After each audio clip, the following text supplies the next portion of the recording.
Today on our exam prep series, we are focusing on the underwriting process, a critical topic for the Securities Industry Essentials exam. When a company wants to go public and issue stock for the first time, it hires an investment bank to act as an underwriter. The relationship between the issuer and the underwriter is defined by the underwriting agreement, and on the SIE exam, you must know the two main types: firm commitment and best efforts. In a firm commitment underwriting, the investment bank purchases all the shares directly from the issuer and then resells them to the public. The underwriter assumes all the financial risk. If the shares don't sell, the underwriter is stuck with them. This is the most common type of underwriting for major IPOs. Contrast this with a best efforts underwriting.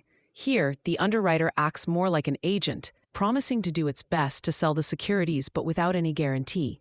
Any unsold shares are returned to the issuer. The underwriter takes on no financial risk. The exam will test your understanding of who bears the risk in each scenario. For a firm commitment, think, the firm is committed to buying the shares, so the risk is on the underwriting firm. For best efforts, the underwriter just gives its best effort, so the risk remains with the issuer. To handle large offerings, a single investment bank often can't manage the risk alone. This is where the underwriting syndicate comes in. The lead underwriter, also known as the managing underwriter, will form a syndicate of other investment banks to share the risk and the selling responsibility. Each member of the syndicate is financially responsible for selling a portion of the issue.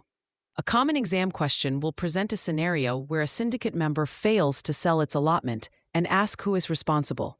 In a firm commitment deal, that syndicate member is on the hook. To further broaden the distribution, the syndicate may invite other brokerage firms to join a selling group. Selling group members act purely as agents. They help sell the securities to their clients but have no financial commitment to the offering. They earn a fee, called a selling concession, for each share they sell, but they don't buy the shares or hold them in inventory. A key distinction tested is that syndicate members share the risk while selling group members do not.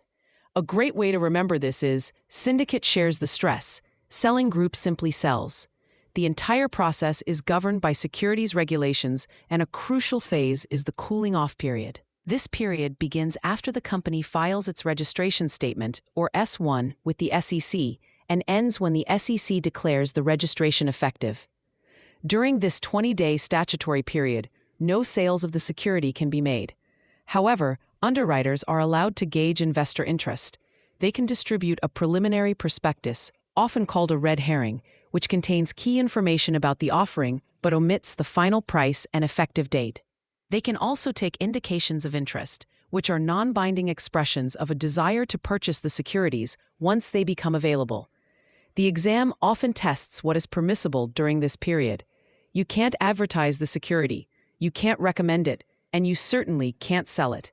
Think of the cooling-off period as a no-sale zone where the underwriter is just window shopping for potential buyers. Traps on the exam often involve confusing indications of interest with actual orders or misstating the activities allowed. Remembering that money cannot change hands and no binding commitments can be made during the cooling-off period will help you navigate these questions correctly.